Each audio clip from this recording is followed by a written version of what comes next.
Good afternoon, everybody. This is Peter Blake, Superintendent of Schools. Welcome to our second reopening committee meeting.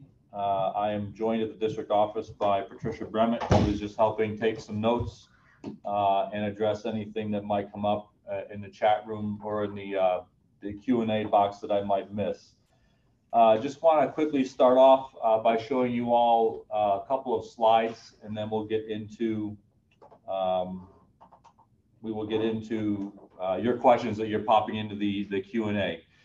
First and foremost, just want to remind folks out there that the most comprehensive location to find our information relative to school reopening is on our COVID specific webpage, www.romecsd.org/reopening is a comprehensive website that has a lot of information on there for you. We will be updating our FAQ portion of that website at the end of this week once we finish our two webinars today. Also, if you haven't already, or if something comes into your head at the end of this session, or if there's a question that's asked and I don't go deep enough into a response that's satisfying enough for you, that's understandable. I encourage you to email our reopening email at rcsdreopening@romecsd.org. Those emails are run through a committee or a team here, and I do respond to those emails as well. So if there's something that is a burning question that you think of after this or after today, or just again, a response that you would like more detail involved, or just want a response in writing, please feel free to email that address and we'll get you that information. Also, State Education Department, New York State Department of Health, Center for Disease Control websites all have good resources on them for COVID-19 and school reopenings. And then for more up-to-date information, our social media pages, Facebook, Twitter, Instagram, YouTube, are all areas where you can get information in a more timely fashion sometimes relative to school district operations. Before I start answering the Q&A portion here of the library that's there, just some things. These are some of the burning question topics that seem to come in, have been coming in for the past several weeks, the broad brushes. I'm not going to get into detailed specificity about what the questions have been, but I am going to just provide you some blanket answers related to these topics. First and foremost, special education programming and services is always obviously a big concern. I am happy to report in the past 2 days, we've worked pretty closely with the Department of Supported Learning here at District Office, as well as with our Transportation Department, and we are preparing to look at a way to bring back some of our self-contained special education programming classrooms in person during the middle of September, which would allow those students to be in person for both learning and any additional services that they might need. So we are in the beginning stages of looking into that to see if we can make that work safely and responsibly. And as of right now, things are looking fairly well for that. Other students involved in special education programming, whether it be resource room, it could be different services, things of that nature. The Supported Learning Department will be reaching out to families to discuss IEPs, services, needs, things that went okay in the spring or went well in the spring, and things that did not go well in the spring, so that we can help determine how best to meet the needs of those students that have services on their IEP. So if you are out there with a student with an IEP, please stay tuned. Expect some communication from Department of Supported Learning in the coming weeks as we work to determine on an individual basis what's going to be the best way to meet the needs of the students. Child care needs is a second topic that comes up frequently. As you may know, we are working very closely with the YMCA, who is a traditional child care partner for the Rome City School District. We're having conversations about the ability of a child care facility at the YMCA to support families. I've also had communications from some of our local organizations that are interested in helping with child care around the community. And as we are able to build some partnerships and get more detailed information for families, we will be sharing that at this time. At this time, what I would encourage families to do is, if you do have a concern relative to child care, please reach out and let us know so that we can make sure that when information becomes available, specific details we can share that with you and help in the process of obtaining that if necessary. A lot of questions come in relative to teacher training, improved delivery of instruction. I can tell you that since the spring, our teaching staff has been involved in many professional development opportunities related to remote learning, understanding different ways in which remote learning can be successful. We have also started the process of helping our staff learn more about the blended learning model, which is something that allows teachers to learn more about their specific ways in which they instruct in a remote model, and then provides targeted professional development more suited towards their particular style versus a blanket style.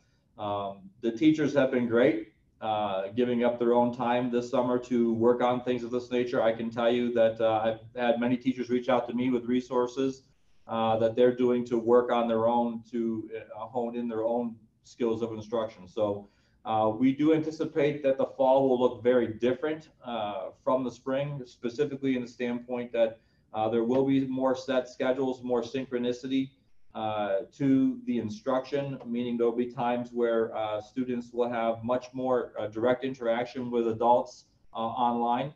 That does not mean that the interaction is necessarily completely required. We also know there's issues where some students may not be able to have access to the internet until the evening hours, which I will kind of blending these two bullet points together. However, we did hear loud and clear that there was a little bit too much flexibility involved for students and teachers in the spring, and that caused some issues for both students, families, and then also with the faculty as well. So you should see a different delivery of instructional model from our teachers. We've got a lot of information and things going on relative to online textbooks, things of that nature. As far as the schedules go, schedules are currently being developed for pre-K through 12. We anticipate having schedules released sometime late next week. And at this point in time, I can tell you there's a lot more synchronicity to the schedules, meaning a teacher is going to be on working with the class at a certain hour of the day for a certain set period of time during that day. And again, we also have heard that evening hours are a concern for parents, in the sense that if you have two working parents or a student that is in a child care facility does not have access to someone to assist them with their work, or the student may not have access to the internet during the day, what can be done about that? We have worked and already have preliminary conversations with some of our bargaining units about finding folks that are willing to work in the evening, and start exploring the possibility of offering evening hours for our staff that are willing to work in the evening to help provide support to families and students at that time that are not normal traditional school hours. So we are aware of those concerns, and we are working towards addressing them. And a lot of positivity is coming out of those conversations. We have a lot of staff in our school district willing to work different hours to assist students and families in the learning process. We've had several questions about Boces programs and services. At this point in time, any student attending a Boces program, as long as Boces is going to operate their programs in person, we will be transporting those students to Boces programs and maintaining their enrollment in those programs. That goes for any kind of an out-of-district placement program or a Boces Career and Technical Education program, CTE program. Boces did operate their 3 question and answer sessions with parents yesterday. So parents of Boces students should have been aware of that. If you were not aware, I apologize, but that is a Boces communication piece. The school district, I was not even aware that they were operating those Q&As yesterday. So they did have the opportunity to provide, have community members ask questions and get answers yesterday. There's still some lack of clarity related to the Boces programs and whether or not they're offering complete remote options for students. If you are interested in a complete remote option for your Boces student, I encourage you to contact the Boces directly. Again, the school district is just a pass between for Boces. We do not operate their programs. We simply sign up for participation in programs and make sure that we can get students there. But Boces programs and services will continue. Athletics continues to be a hot button topic as of right now. Fall athletics are still scheduled to start on September 21st. The governor announced today that he will make a final announcement or an updated announcement on high school athletics next week at some point. Traditionally, that means he will make an announcement next Friday, but that remains to be seen. I can tell you that there have also been questions about athletics, that if Rome is participating in remote learning programs, does that preclude a student from participating in interscholastic athletics? And the answer is no, it does not. The requirements to participate in interscholastic athletics remain the same as they would if students were in attendance 100% full-time, which is essentially participating in at least 3 credit-bearing courses and maintaining an attendance within school that is that suffices to meet the athletic requirements. So there is no concern relative to the remote learning option for students participating in athletics. Access to technology is another topic. We have seen quite a few families reaching out asking for access to technology.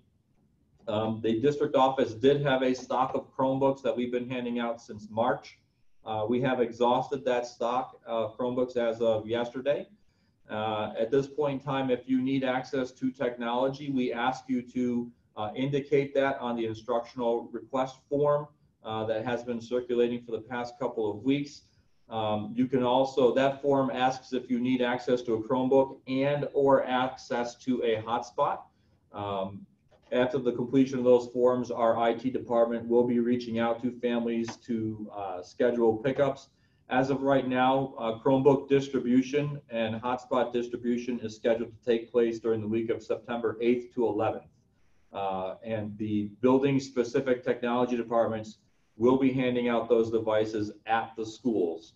If you have more questions related to technology for your students, you can access the information on our COVID reopening page website. There is specific information related to technology needs and concerns. Each building has a specific email address. You can email the building specifically in order to ask your questions regarding to technology. The last 2 things, just briefly, what happens after 6 weeks and why are we choosing the complete reopen model? A lot can happen after 6 weeks. What I will tell you is in the past 4 days, 3 major things have changed relative to the reopening of schools. One being late last week, the state redefined what social distancing for schools meant. Schools have been planning for social distancing, meaning 6 feet between a student's head, so head to head. And late last week, they changed that definition to being 6 feet from the edge of a desk to the edge of a desk. So that change alone reduces the number of desks that a district or a building can place in their classroom significantly. At our high school alone, that means that we went from being able to fit 16 kids in a classroom with a teacher's desk to now only 12 desks in a room without a teacher's desk in the room. So that just happened last week after districts are trying to plan for a reopening of schools. Another thing that's happened in the past 4 days is the state has come out. Questar Financial Planning Services has informed school districts across the state that we should expect to see a 20% reduction in school aid. And this is not just the traditional foundation aid, which is the main school aid that we see. This is in all aids across the board. So your foundation aid, transportation aid, building aid, a lot of other issues that are coming up. So that is a big challenge that districts will have to face in the coming weeks as we are finding out that, as we probably all assumed, that there would be a reduction in revenue. But 20% is a large reduction, especially for a lot of school districts.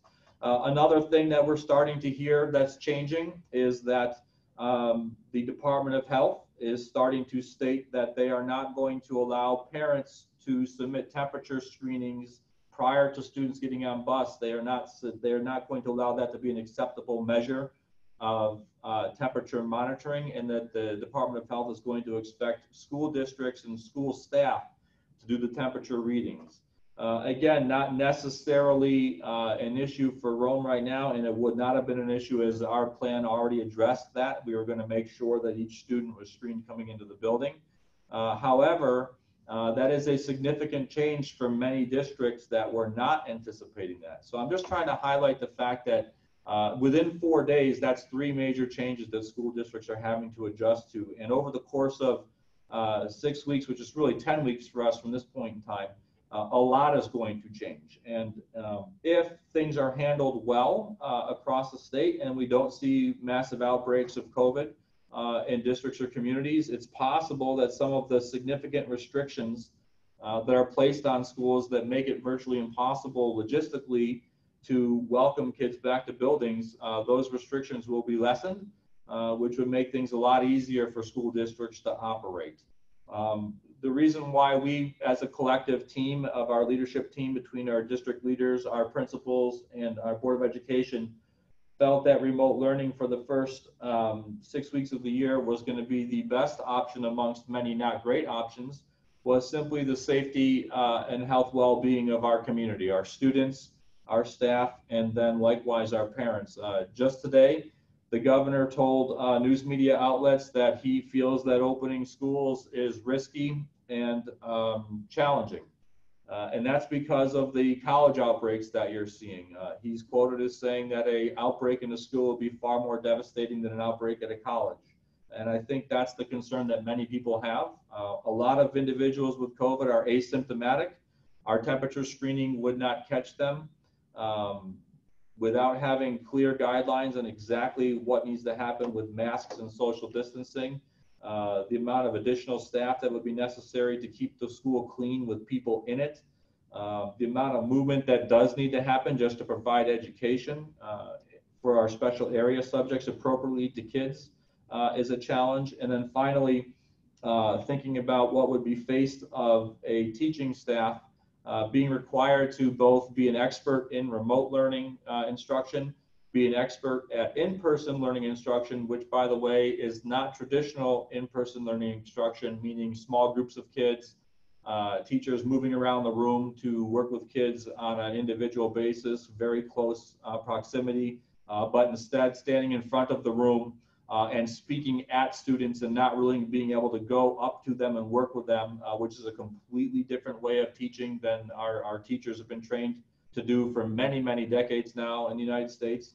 And then finally, learning about all the health safety requirements and guidelines that are required of people to be in buildings. Nobody's attention will be able to be focused on educating kids, and our teaching staff's brains will be very scrambled, and they will not be as effective as we want them to be, and that's a fact. So as a collective leadership group, we said, let's remove the stress and burden of having to figure all that out in a very short period of time and allow our teachers to focus on one method of instruction, which is remote, which will provide students with a much better educational experience than being in a classroom where people are trying to juggle many, many things. And to be quite honest with you, may be lucky if they get an hour of instruction per day, given all the new requirements and the way school would look under the COVID restrictions. So that kind of highlights some of the major questions and topics that we've had. At this point, I'll remind you, if you have questions, please punch them into the Q&A feature. We've had about 7 so far. Again, I want to thank those of you that have joined the session today, this afternoon. Sometimes I can tell you on Monday night, we had folks utilizing the chat room. I'm not able to maneuver 2 different text boxes at one time. So please, I encourage you, if you have a question, to just insert it into the Q&A and we will get to that. So I'm just going to kind of go through the questions that I see in front of me and scroll down through them. There's 7 at this point in time. If more come up, we'll continue to answer those. First and foremost, question about traditional school portraits and school picture days in September and October. Traditionally, school portraits are handled through the building level PTA, PTGs. Right now, that is not something that has been firmed up in terms of what we're going to do, simply because our focus has been on instruction and building our schedules and getting our staff back in the buildings to be able to work and do those things. I can tell you that the principals are aware of concerns related to school photos and portraits, and we will be addressing that probably in early September to see what can be done about that process. IEP services for speech therapy. Again, we mentioned this early on. If you were at the very beginning of the session, the Department of Support Learning is going to be reaching out to families to discuss how we can best meet needs for therapy services. Speech services can be delivered virtually. That is a service that can be met that way, and hopefully I don't see any reason why those services won't be delivered virtually. There are some situations where a speech therapy service may need to be done in person. We're aware of that. And as mentioned before, the Department of Support Learning is going to be reaching out to folks to discuss those issues. Really good question coming from a parent about how the district is ensuring that teachers are providing proper lessons to children and not missing any of the children on their roster. This particular parent, apparently one of their child, one of the teachers on their schedule, secondary schedule, didn't realize they forgot to add the kid to their Google Classroom for an extended length period of time. I can tell you that early on in the experience last spring, administrators, whether that be principals or directors, assistant superintendents, were not necessarily in and signed into the teacher classrooms, the Google Classrooms. As we moved through the process and got classrooms set up, the directors and the principals were much more aware of what was going on and able to assist with that. Another big piece about last year that's very different than the fall is that in the spring, student attendance was not required by the state of New York. They kind of waived that requirement. And the teachers were trying to learn how to utilize the learning platform to instruct. Moving forward into the fall, student, what they call engagement, not necessarily attendance, but daily engagement is required of students and teachers in the fall. And in order to do that, in order to manage that, our teaching staff is going to have to utilize School Tool, which is our student management system, to log in every day to make sure that each student is at least engaged with learning process for some period of time throughout the day. So hopefully a situation like that will not occur. I hope I don't have to say this too much today, but again, if you have a situation where you don't feel like your student is being engaged with frequently enough and or something is just not up to par, we would always ask you to start by contacting the teacher first to see what may be going on, see if we can work the problem out at that level. And if not that level, then the building principal, and then right up on the chain to be able to work out any issues that families may be seeing or concerns that they might have so we can address them. Next question is about kindergarten students.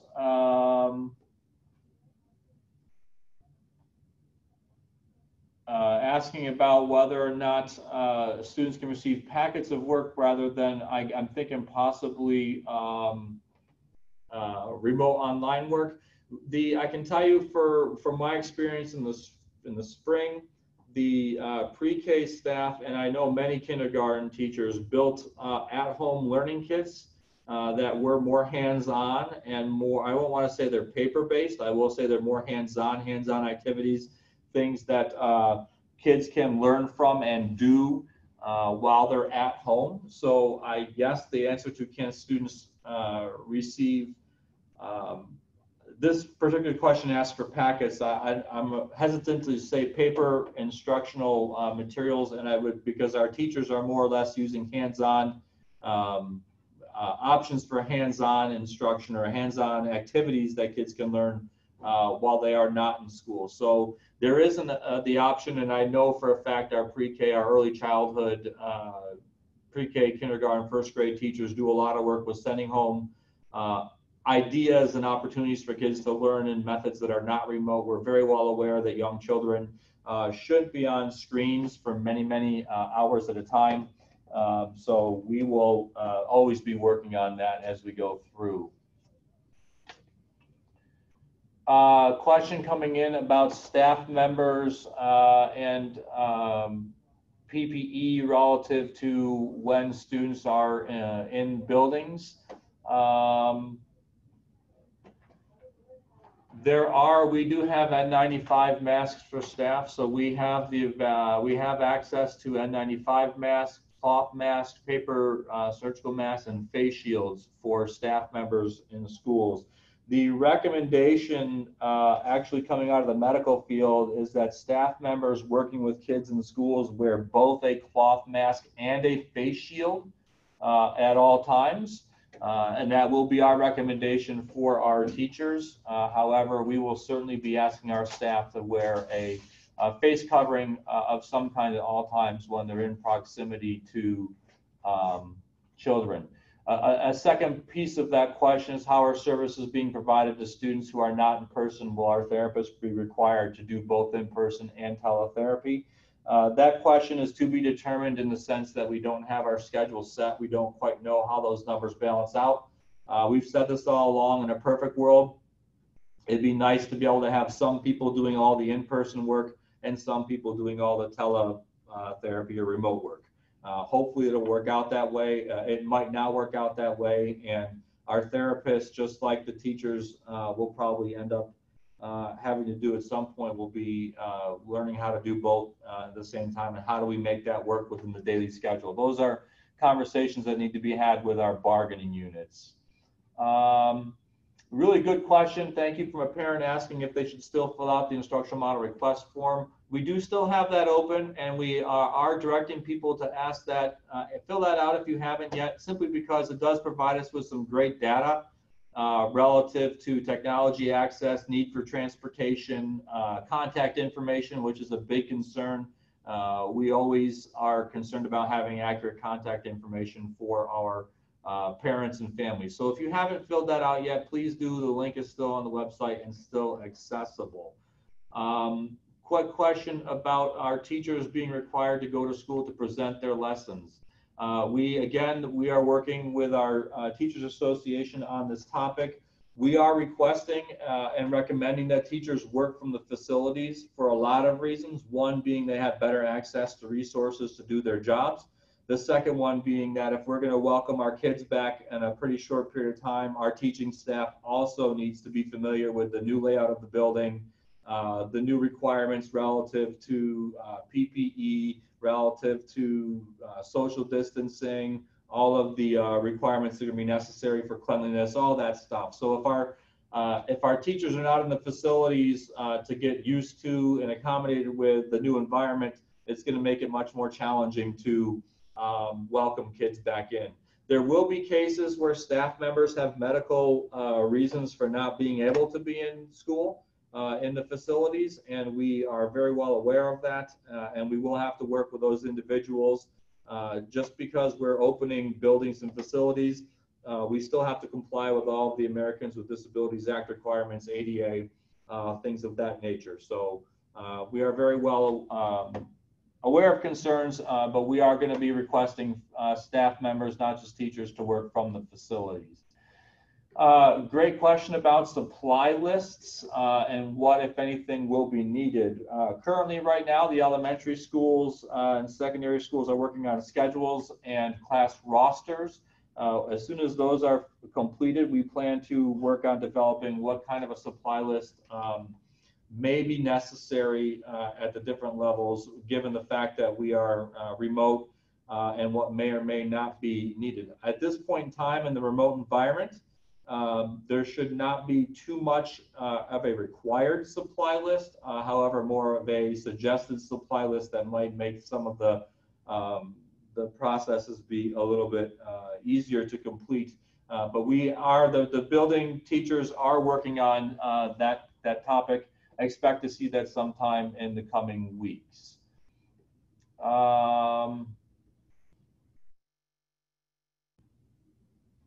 A question asking if it's my personal position that kids will not return to school until social distancing requirements are lifted.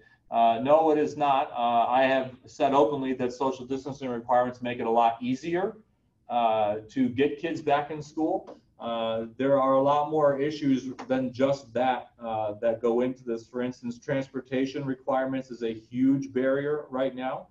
We don't have enough buses contracted through Bernie to get kids to school with all the requirements that are on schools, as well as within the time frames of which we traditionally operate school.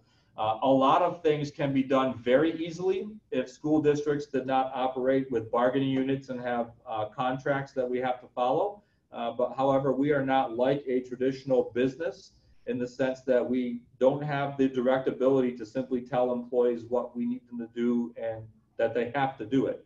I would tell you that 99% of our employees would do anything that they were asked of to make this work. But that also does not mean that it removes liability from a bargaining unit and or that there are bigger political forces that play outside of Rome that both our local bargaining units and district leaders don't have the ability to play into. So the review process could be that hopefully there's some changes relative to Albany's standpoint on what it is that we have to do or can do. That can be transportation related. That can be related to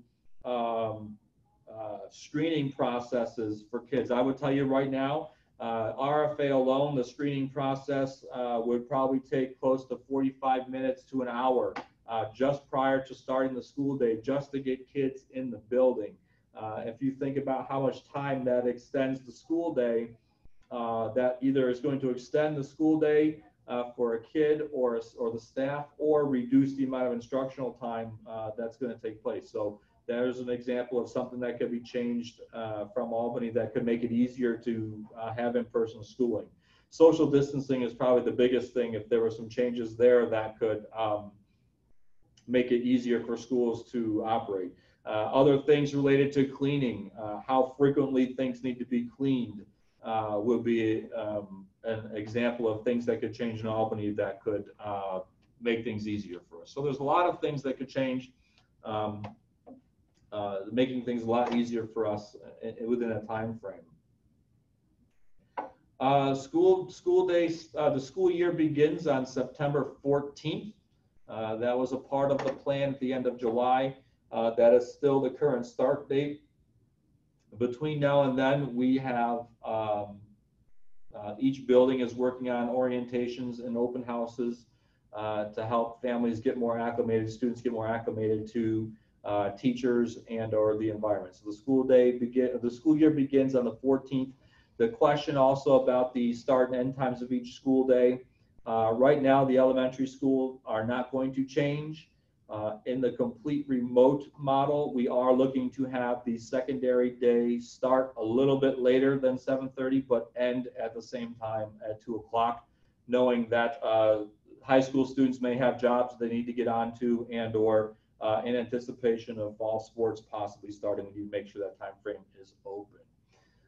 Good question about the form for Chromebooks. The form for Chromebooks is part of the instructional model request form that's on the COVID webpage. And I believe that there's just a simple question within there if you need one. That's not a set-alone specific form. You can also email the building-specific IT staff that your child attends a school at, and they will be able to help you with that. Will the school need physicals to be done? So the state education department waived the requirement for school physicals for any student that has had a school physical within the past 2 years. We are currently doing school physicals for middle school and high school students anticipating playing athletics that have not had a physical in the past 2 years. And Mr. Stamboli has, I think, reached out to the athletic community, making them aware of that. But otherwise, the state did waive the requirement for school physicals for the coming year. That's a really good question. First time we've seen that one out of the many hundreds of questions we've received. Thank you.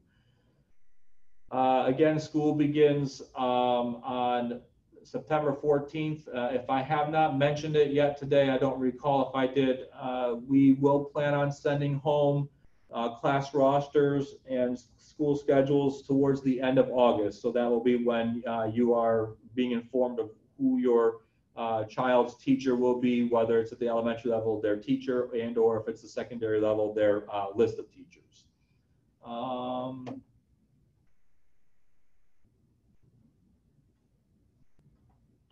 Really good question. Thank you. About set hours for children to be online either during daytime or in evening.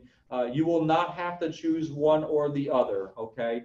The evening hours are simply something we're trying to set up for families that have conflicts during the day, so that we will have instructional staff available to assist those parents in the evening, and they won't have to worry about missing something during the day. But no, there will not need to be a need for one or the other. If you are a parent of a child, if you are an employee, again, we are going to be working with the units to see if there's people that would like to work in the evening, and then we can build our schedules based around those employees that would volunteer to do that. A really good question about screen time. We are aware of that obviously as well. We have set parameters for our instructional staff on how much time we expect to have students on screens during the day. Again, our early childhood staff has already been well versed on how they can provide opportunities for kids to do activities, learning experiences that are not on the screen, but yet then use the screen to display to the teacher what they've done to demonstrate that they've learned a skill. A good question about has it been considered to not allow specials be incorporated into the virtual day to help decrease the screen time? That has been proposed from the community before, and the question has been discussed. The issue being that the requirements for instruction from State Education Department have not been altered, and we are still required to make sure students get art, music, and PE instruction, regardless of which model of instruction we are providing. So for that reason, we are not able to do that, at least at this time, unless something changes. A question I haven't covered today: if we choose remote instruction and schools are able to open and kids come back, will they be locked in for the year? Students are not locked in for the year. If you chose remote learning and students are able to come back in November, if we're able to open up at that point in time, we would be asking our classroom teachers and building principals to speak with the parents at that point in time to see if they are comfortable with the kid coming back to school or not at that point in time. So no, you aren't locked in. We would reconnect with parents in October, depending on whether or not people are comfortable coming back or sending their kid back to school with whatever parameters exist at that point in time. Really good question about sports, and if there are athletics, will parents have to bring children to practices, or will there be a plan to get them there? Right now, the conversation on athletics has been centered around, if they open up, how can we do them safely? So I can't say specifically that question has been discussed internally. What I would tell you is that if we're able to operate sports in any fashion, we would certainly be working with families to help students get transportation to those practices, because we would not want to preclude any student from participating due to a transportation barrier. Right now, music instruction for the secondary level, whether it's chorus, orchestra, or band, lessons should be able to continue virtually. And that is a popular trend throughout the state, as schools have been remote for a period of time. And that's not just secondary, that's for 6th grade students as well. For 5th grade students that would like to have begin playing an instrument, the question came up, how is that going to look and play out? Initially, to start the year, we're going to hold off on in September and early October on starting new students on musical instruments, from the standpoint that it's a very challenging task to do virtually, in the sense that a lot of beginning instrumental music instruction requires a lot of close proximity demonstration from the teacher to the student. Sometimes the teacher helping a student with hand placement requires some contact at times. So for that reason, for the 5th grade, we're going to hold off a little bit into the year to begin the virtual instruction and let our musical staff focus on the students that have already been participating. The one nice thing about that is that generally speaking, new instrumental music students don't begin instruction until October anyways, simply given the time frame it takes to make sure that paperwork is in order, instruments are handed out, and people are able to fit students in the schedule. So, but instrumental music, voice, vocal music should be able to continue through lessons online. If we happen to remain online for the entire semester or year, will we be grading? Yes, students will be graded from the get-go this year. Teachers are working right now with the educational programs department on setting grading parameters and what that will look like, measurements of grading. We have encouraged our teachers to shift towards what's called a standards-based grading model, which tries to focus less on compliance and completion of work or activities and more on demonstration of skill and or knowledge. So, but our teaching staff is aware of that, and they are working with our principals and our directors on making sure that we have grading models that are robust and in place. We are also working, going back to some specials. The question coming in, is there a set time for specials as well at the elementary level? We are currently working on the elementary schedule, and we do plan to have a set time during the day for those specials, and that's mostly directly due to the fact that a lot of our elementary staff for art, music, physical education, library, etc., are shared amongst buildings. So they require a set schedule in order to be able to meet the needs of all students. Physical education classes, really good question. How is that going to be handled? I can tell you that our PE teachers have been working tirelessly throughout the spring and fall or summer, excuse me, on making sure that we can provide physical education. And I know a lot of them that do a great job, and I know a lot of them are involved in a lot of professional development and looking and practicing videos and things at this point in time. Some of them I've seen on the call here today. I won't embarrass them publicly, but I will tell you that our high school or secondary staff, middle school, high school staff has been working to develop an application for phones and computers. It's a self-developed app for students to be able to, for them to share activities and things to do with kids that are not just PE related, but health related, in which students can log their daily activities and things, and then that app is connected with the teacher to be able to help them with feedback and such forth. And at the elementary level, our PE staff has been doing a lot of work through the SHAPE organization, which is a national organization that helps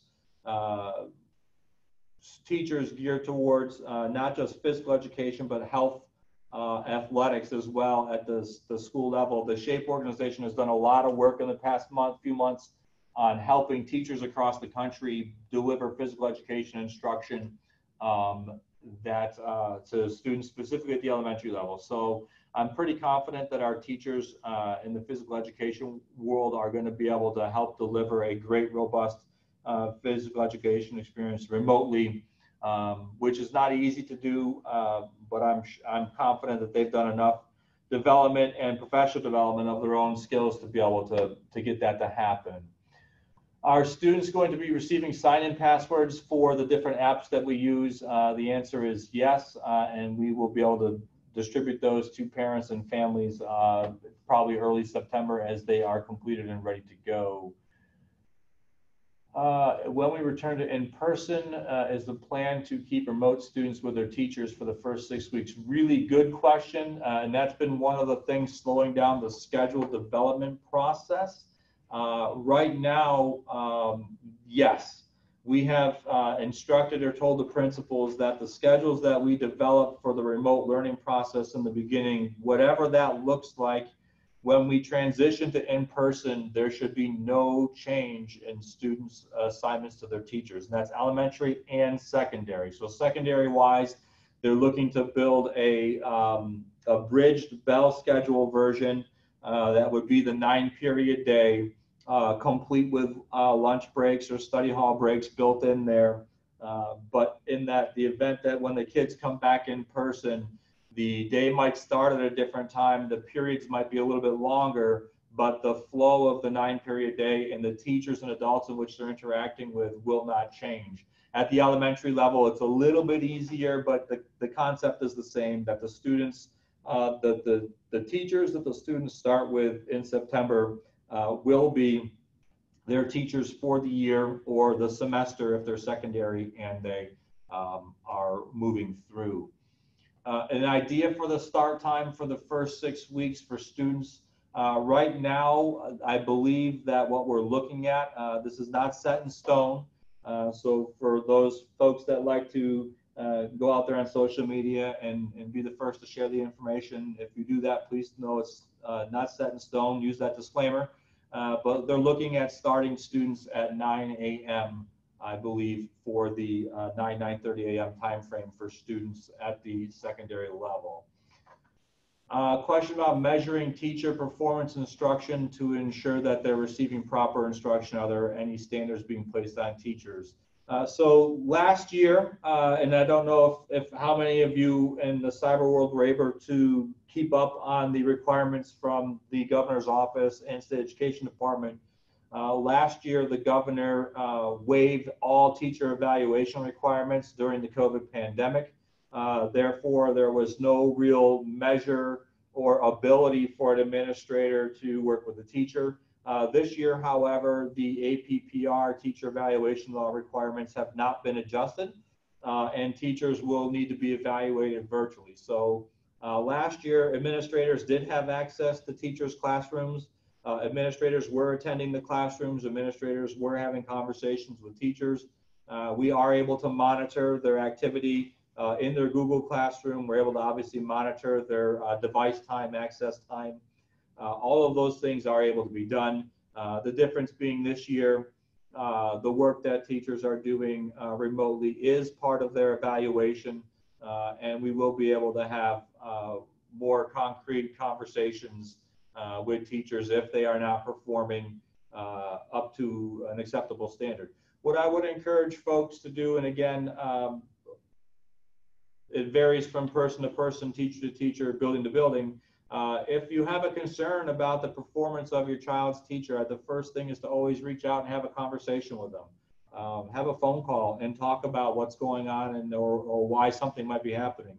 If that's not a comfort level for you, or that happens and you're not, you don't feel satisfied as a parent, then I encourage you to touch base with the building principal. Our building principals have great relationships with their teachers, and we're able to rectify many concerns pretty easily. Just from experience, I think that most people working with children, the concerns that arise with parents, sometimes the teachers aren't even aware or of what the concern might be. And when a teacher is brought a concern from a parent, 99% of the time, the response is, I wasn't aware, what can I do to help fix the problem, and or I'll call the parent and fix it myself. So encourage you to do that. And then obviously if it's to the level of it's really bad and you're not getting where you need to go, obviously reach out to the district office so we can help with that process. A really good question about students that don't do well with virtual learning and students that learn better teaching with the teacher face-to-face. That's obviously a very significant real concern for everybody. There's a number of teachers obviously that do much better with teaching in person. That's the model and the mode in which the entire profession's been built on for 100 years. We're very well aware of that. That was obviously the #1 factor. We want kids in school because we value that face-to-face interaction. Given the parameters that our schools are faced with, we really need to take the safety and the health of the students, the staff, and the community into play. While many families want their children in school, face-to-face, myself included, if your child was in the first classroom that was exposed to the virus, you probably as a parent are not going to be too pleased about that and have a lot of concerns. So I would encourage you, if that's what we really need, is that in person, I would ask you to please connect with your local legislators, describe to them your desire to be in person, email the governor's office, ask him to remove some of the restrictions that are on schools that are not on general communities, and see what we can do to help make that happen. But as a district, we simply felt that the health and safety of students and staff and community is most important, which is why we we went remote for this point in time. And I think if you look across the state, more and more districts this week are starting to go remote as well. It's a cumbersome process to have kids in person. A question about counseling services. We do have counseling services available. We have had counseling services available since the shutdown in March. We have a whole web page dedicated to counseling services and access on the COVID-19 website. So I please encourage you to go look at that. If you need that, you can also reach out to our Department of Counseling Services. Our Director, Amanda Jones, can help you with anything that we need relative to that. But we definitely have counseling services available for students, and we have access to community services also with if there's adults out there that might need something to happen.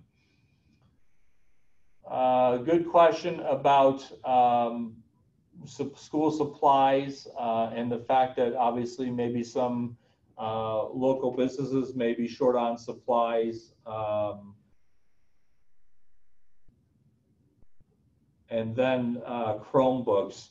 The Chromebooks, we have enough Chromebooks to make sure that we have a supply for students that are in need. We are staying on top of that number.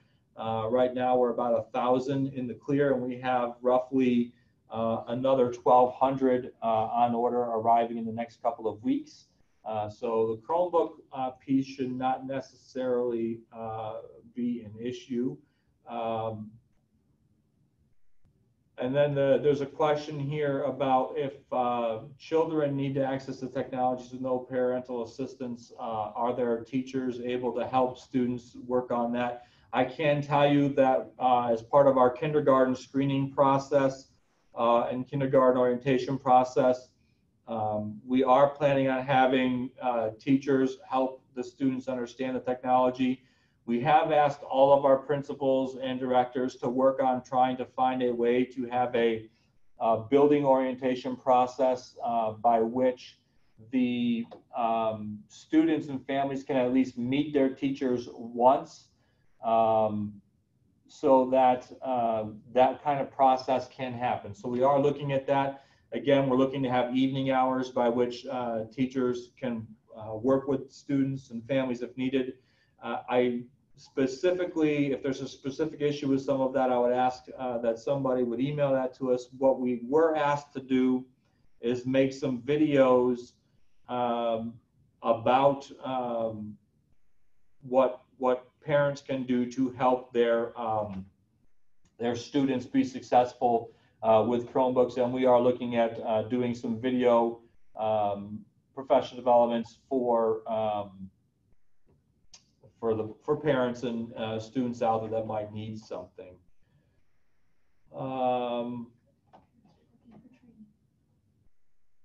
What's that? Parents are asking about training.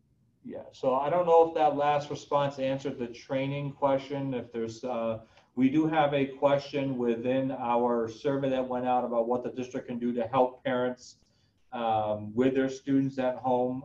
So if you didn't fill out that process, please do so. If you have suggestions, we are certainly looking at that, and we will be working with parents both through, we definitely will be able to develop video trainings where parents can watch, but it is also possible that we will be able to develop some form of live training similar to this through our staff to be able to help parents learn or do anything that they can help their kids with at home. A couple questions that I'm looking through. Again, if there's something that you've asked that I haven't gone deep enough on, please email Some questions that I've already answered throughout the beginning of the session. If you logged in late and missed it and I don't answer your specific question, please reach out. But questions that are repetitive and we've already addressed, I'm probably not going to go too deep or repeat into those. Report cards with remote learning will continue to be through the parent portal and school tool, as we've been doing electronic report cards for a few years. Grading will be a more traditional model. Teachers will be grading as we go through the fall. Grading requirements and what that will look like, that information will be shared with families and students directly from the teacher, as it would traditionally be.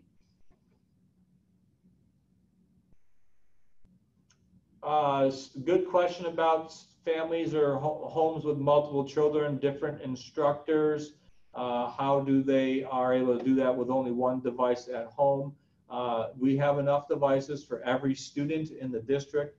So if you need, if you have 2 kids and only one district Chromebook, please let us know so we can get you another Chromebook. If you're using one, if you only have one of your own personal devices and you need a district Chromebook to supplement for the second device, again, please let us know that, and we will be able to make sure that you have devices for each child, so that that barrier can be addressed and removed.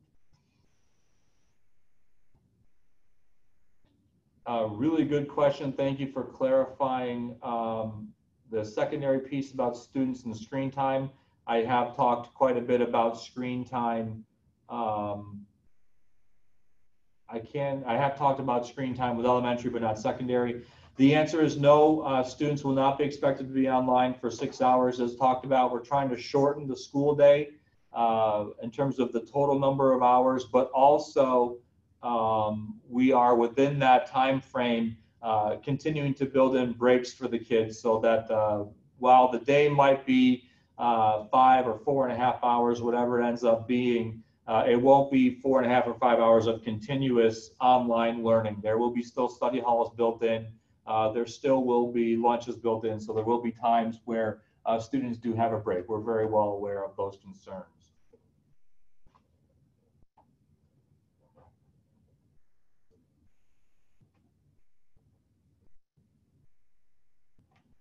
Really good question about assistance with reading for those students that might not have an IEP.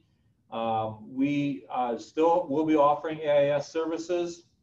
Our AIS teachers last year did a good job of reaching out to students on an individual level. In fact, AIS services should be more robust in a remote learning environment, and I ask that you know, those are going to continue. So AIS services will continue to be provided. Again, if you think your child needs services for some reason and is not receiving AIS, please reach out to the teacher or the building principal to start that process. But there is obviously reading, math assistance an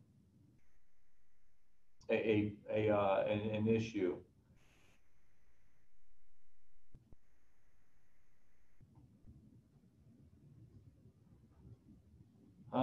Sorting through, looking to find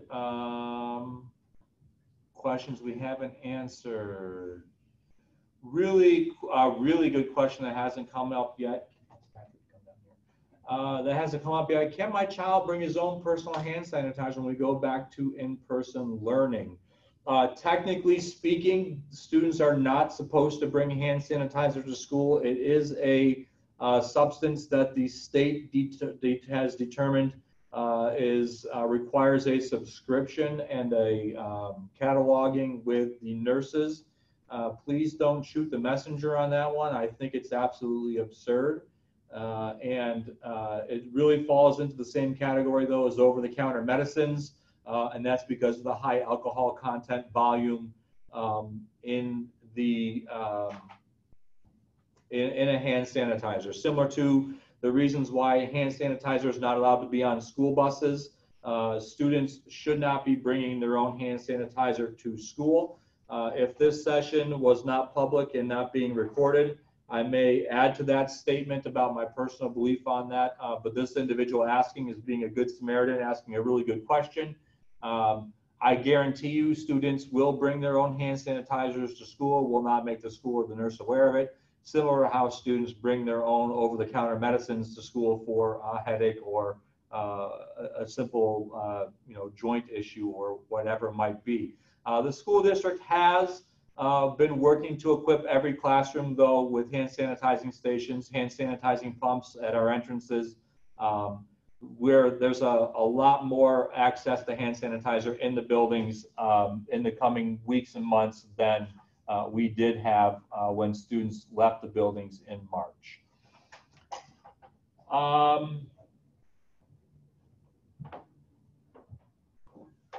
A really good question. How will the schedule time frame change from remote to back in person? The big one would be at the secondary level. If we go back, when we go back in person, the schedule would go back to the traditional 7:30, 2 o'clock schedule time frame that we operated at before. Good question. I think this is an old one. I'm sorry it took me a while to get to it. Students with breakfast and lunch every day or will be picked up 2 times during the day. We will continue to operate our meal program the way that it had happened in the past. So students will be provided a lunch for that day, but also a breakfast for the following day. So meal services will continue. We did apply for the Community Eligibility Program, which is a federal program for meal services, which allows meals to be provided to every student in the district free of charge. It's a little bit different than the free and reduced eligibility program. The one catch to the federal program is that participation rates need to be high within the district in order to receive that benefit without having to subsidize it financially out of our own budget. But we are looking to make that available to families. We have applied. I just have not heard if we are eligible yet or approved. I don't know of any district that has not been approved. When should therapists expect to hear from the support learning department and what will be expected of us? I would ask, if you have not heard from the department yet, reach out to the department, send an email. And I know that Brenna is working on getting with the staff in the coming days and weeks.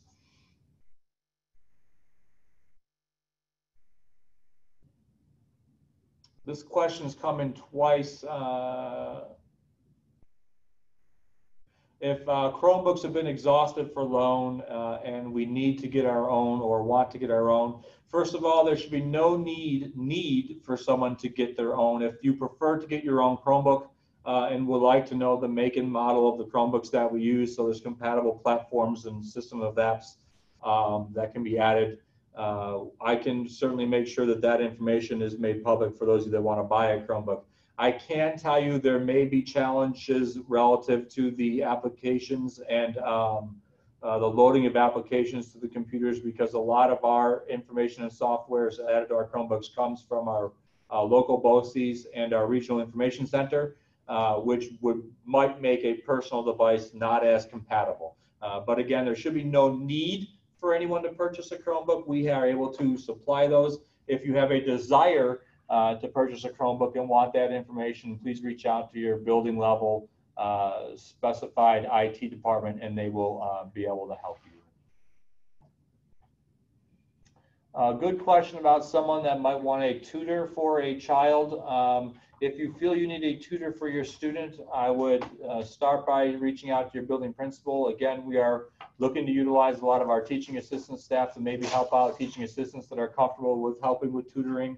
And some staff members maybe in the evening hours. We are looking to do that so that we can provide you with tutoring through the district. But if you feel that might not be enough, we can also get you a list of local folks that are in need or interested in trying to obtain tutoring.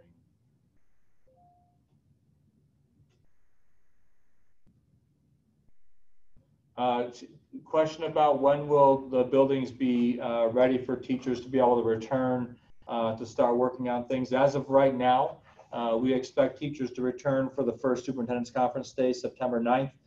It is possible that we'll have building access the week prior to that, but at this point in time, we don't have that exact detail set in stone.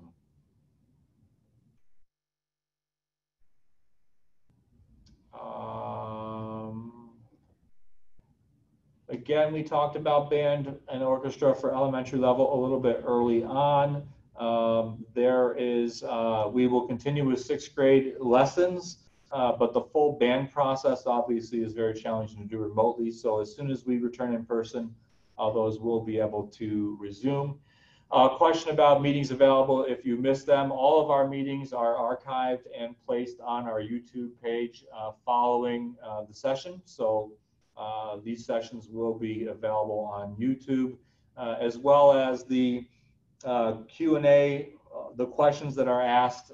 We do add them to our FAQ page. Again, we hope to do that by the end of this week, update our FAQ page on our website.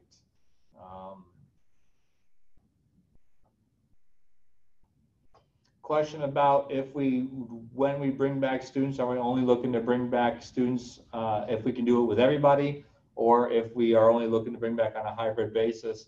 An answer to that would be, given what we know and see already from some parents, I don't think that you're ever going to have a situation where all students come back in person this year.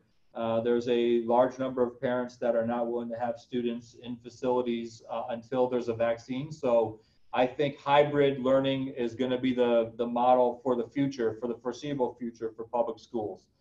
So there's no way around that. There's going to be some students that need to learn remotely no matter what the situation. So the answer is that we will be opening back up even if we can't bring everybody back, simply because there's going to be a host of families and students that are not comfortable at any time this year.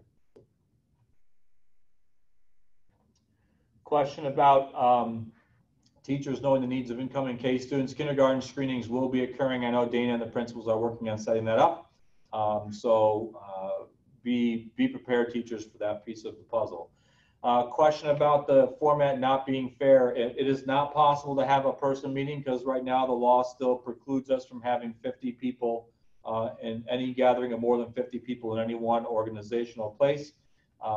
We could do an in-person thing, but that would preclude people to attend, and that would be in violation of what we're asked to do for the community. So we would have loved to have done this in person. It's a lot more personable, a lot more friendly, nice for the community. However, legally, we are not allowed to do that. We can't have more than 50 people. This session, I believe, had well over 100 at one point, and the previous session on Monday had well over 300. What I would also say about the format is, if you have taken time to look at other districts have not even had question and answer. They've just presented a presentation to the community for an hour and then said, thank you, have a good day. So I am at least attempting to do more than what many are doing by reading the questions. I know it's not ideal. It's not the way I would like to do it either. For those of you that have been to our community forums in the past, I much prefer to be able to speak to people in person and have that personal touch with all of you out there. A really good question, and I appreciate this question. It's a very challenging one. If we are unable to bring students back in 6 weeks, which could be improbable, will we continue with a 6-week rolling review period, or just call it for the year at some point? Right now, what I would say to that question is I don't think after 6 weeks it's smart and wise to say we're going to call it for the year. I'd prefer to continue to evaluate on a 6-week model. If things are shut down for the entire year, I would believe that would come as a directive from the governor's office, more so than anything else. But we would continue to try and evaluate it on a slow process to see if it can happen. If athletes are able to do sports, what about extracurricular music groups being able to resume? I'm not so sure which music groups you're talking about. The state association already said no to marching band for the year. That can't happen. The state also did place guidelines that any in-person musical group must have a minimum of 12 feet social distancing. So if we wanted to do an extracurricular musical group, it would be only done at the operation of students being 12 feet apart. That's very different than what the guidelines are being directed about sports, at least to the degree that we know right now. I think it's important to know that we don't set the parameters for sports, nor have we set the parameters for music groups. That was done by the State Education Department.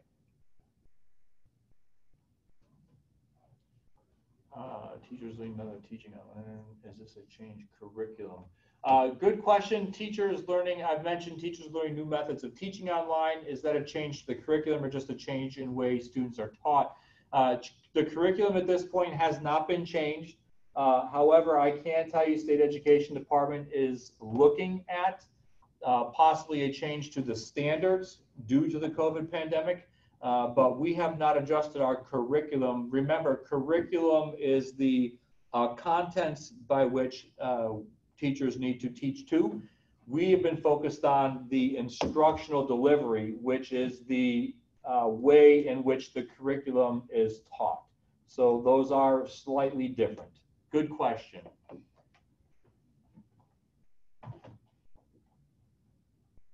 Really nice question, and this one has not come up yet, surprisingly. If a student continues remote learning even after children are allowed back in school, will he or she have a different teacher if they continue with the remote learning?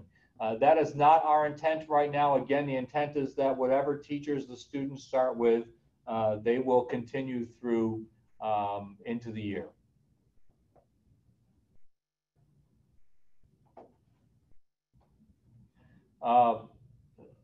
Another really good question that has not come up: how will the school handle any harassment or bullying over wearing a mask? There is a huge divide in the community over this that gets quite heated. As of right now, our plan does clearly state that students that don't comply with the requirements for health and safety guidelines that we have to implement will be asked to not return to school and be required to do remote learning. And that's going to end up incorporating students wearing masks for a large majority of the day. It's been proven that the masks are very successful. If we want instruction to look the way the instruction needs to look, students are going to have to wear masks almost all of the time. The big question and concern for mask wearing right now is that obviously some students have medical issues related to wearing a mask. And this is one of the barriers to reopening, that some students are not able to wear masks because of issues that might arise from wearing the mask, and it's medically documented. It has been unclear about the liability related to that. If the student doesn't have to wear the mask, does that mean the school is responsible to ensure that that student or students is set aside from everybody else, which increases the social distancing supervision requirements of the school? Or does that student go upon the normal day in which everybody else goes upon and they just don't wear their mask, and that the assumed liability is not a responsibility of the school? And I don't want to get into liability because that's a huge, huge thing that really should be secondary to all of this. But that issue of students that physically can't wear masks, what goes into that? So obviously, when students return to school, bullying, harassment is still a state law under the Dignity for All Students Act, and students can be held accountable if they are participating in activities or commentary that is just not appropriate for others.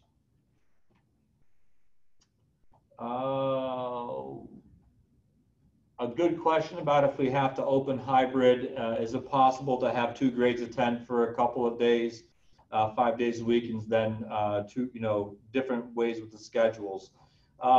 There could be a manner in which you can see it be less cleaning. In this person's suggesting it could be less cleaning. Based on what we know, and what we're required to clean and how we're required to clean, I don't know that it would be any less cleaning. How you change who attends when. The bigger problem is the schedule, the building the physical schedule, and how that works with the staff and faculty that we have anytime you do something that's drastically different than what we've been doing, it will require a lot more staff to be able to execute. And that's really the issue. We already can't afford more staff. And if we start talking about doing things that, yes, they are innovative, with an expected cut in aid, I don't foresee that coming.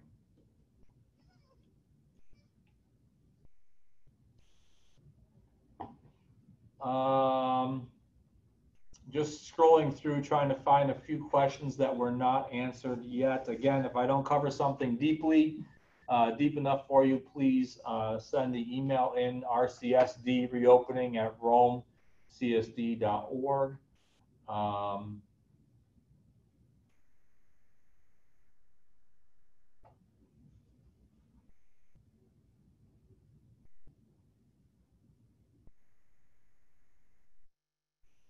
It looks like most of the questions that are coming in have been addressed. How can parents best support teachers in a new environment? We have asked parents, yes, what they need. I would say that's a great question. Teachers are providing feedback frequently. When we do get back to the school year, if you are interested in supporting teachers, I would encourage you to reach out to them and ask. A question was asked the other night, if parents can donate cleaning supplies and things to help with certain costs. Unfortunately, things like that cannot be donated. We have to abide by certain sets of standards and protocols from the state, which is unfortunate, but parents can support their teachers, and I think just as that has happened in the past, parents that want to support could reach out to their parents and do that. Someone suggesting that we hold a town hall at the stadium. Again, you can only have 50 people maximum at any point. That does preclude people from participating. And as of right now, the stadium is currently still shut down for construction. It is not available for occupancy to the public. So that won't be an option for at least until late September. And again, we would need the restrictions on the maximum amount of people allowed to be in one place at one time to be lifted so that we could do that. The question keeps on coming up, or comments about offering support and resources for parents. Again, in our reopening survey, we did ask parents to submit things that would help them be able to work with kids at home. If you have not completed that, I encourage you to do that. We are going to be looking at creating training videos or videos for parents to help them. Some videos are already available. We have heard specifically what can we do to help parents understand Google Classroom and the Google Suite a little bit more. We do have training videos online already for that, but we can go deeper, and we will look at doing some live trainings as well. So teachers have the ability to ask someone a question in a live forum to be able to get their answers, their questions answered. Sorry. When we go in person, will there be dances, concerts, family nights, etc.?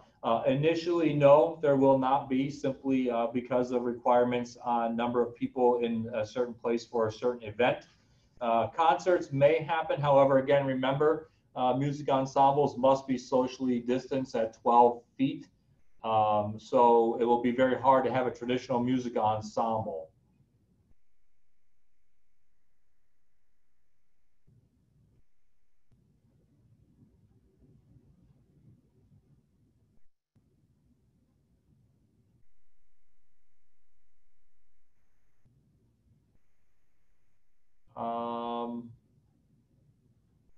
Still questions asking about whether or not when the rosters are going to be delivered, schedules developed. Those are all going to be available. Again, the schools are working, the principals are working with the directors on finalizing schedules this week and next.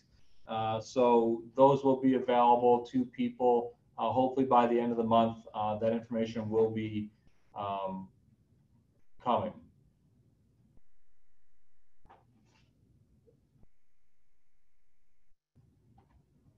Someone's asking if it's legal to remove children from a school for the year. Families always have the option to homeschool their children. Rome historically has roughly 150 homeschool families every year, so that is an option if a family feels that that is what they would like to do.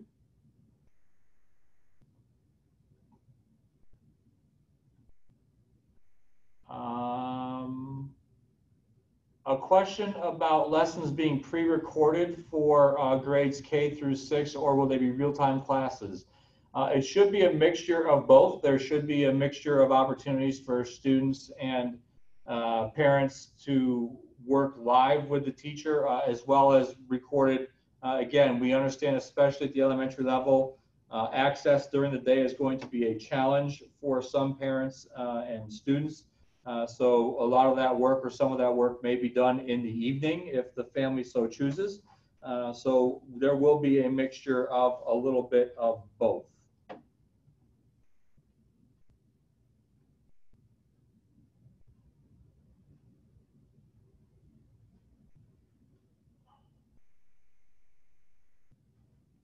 Someone's asking for access to the plan submitted to the state. Our document's been on our website for 19 days now, so it's been public for quite a long time.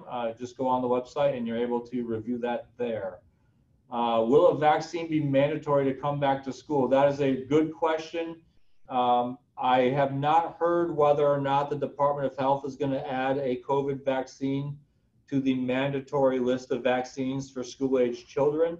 I hope that they don't do that, because I think there's going to be a lot of families that are apprehensive to have their child do an initial vaccine that does not have a whole lot of research behind it. So I couldn't answer that question. I have not heard any conversation about a mandatory vaccine for students to attend school. Just based on the way that the legislature went with vaccines last year, it may very well be a possibility that they will make this vaccine mandatory, though.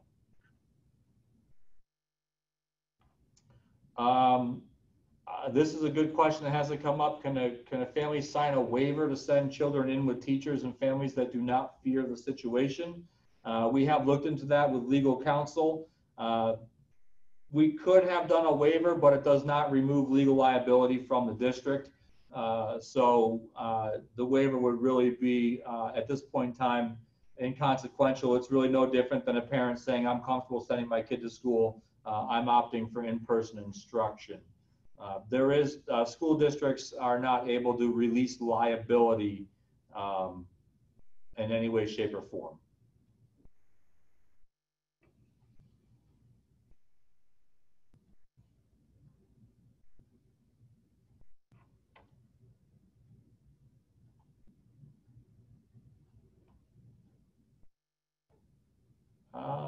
Parent-teacher conferences, yes, parent-teacher conferences are still on. I would suggest that remote learning provides much greater opportunity for parent engagement, and I believe most teachers are communicating more frequently with parents on a more frequent basis. And technically speaking, thanks to the world going mostly virtual in the past several months, the traditional parent-teacher conference process should be rendered obsolete, and parents and teachers should be communicating much more frequently, weekly, and in some cases, I'm sure parents and teachers have daily interactions. So, but we still have parent-teacher conferences scheduled, and those will occur at their traditional set times towards the end of October, November.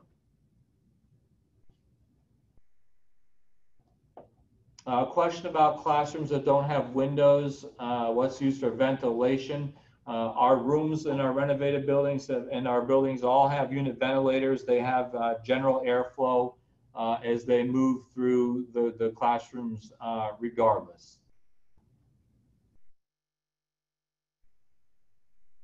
Someone asked a question about the discrepancy of social distancing for music groups because state education department said so. I don't have any information other than that. That was a recommendation that comes out of the SED guidelines and their guidelines. Both the state education department and the Department of Health guidelines requirements are on their websites if you want to look at the requirements that we were forced to build a plan around.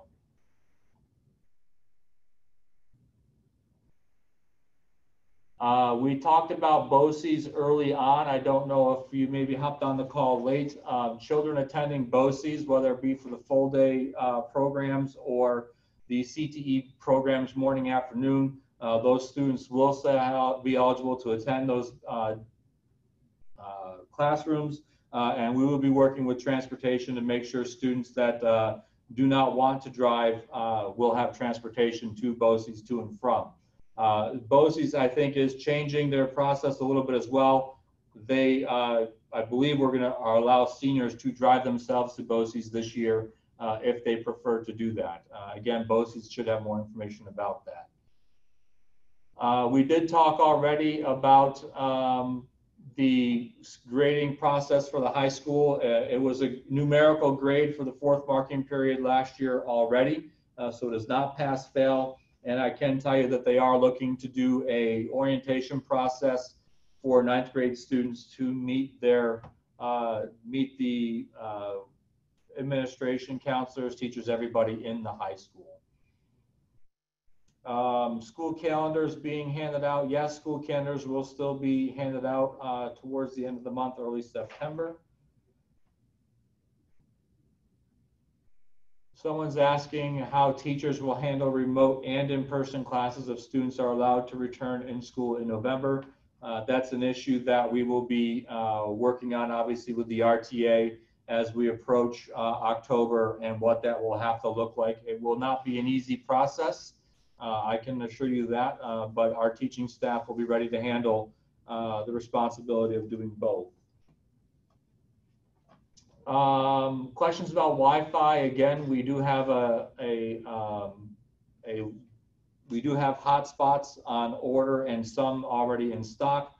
If you are in need of a hotspot for Wi-Fi, there is a section within the instructional choice form that was started at the beginning of August.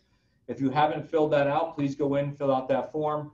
We specifically ask if you need access to internet and or a hotspot. We are pulling our data from that form to know which families are in need of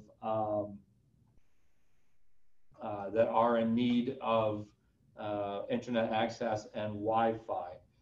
And I, at this point in time, I've reached the end of the questions that I see on the screen. Again, some questions I may have already addressed earlier on in the session. If you hopped on late, I encourage you, if I didn't answer your question directly and or would like to have something further, there is a session tonight at 7 p.m. You can always email your questions to rcsd at rcsdreopening@romcsd.org. We have that information. You can email there.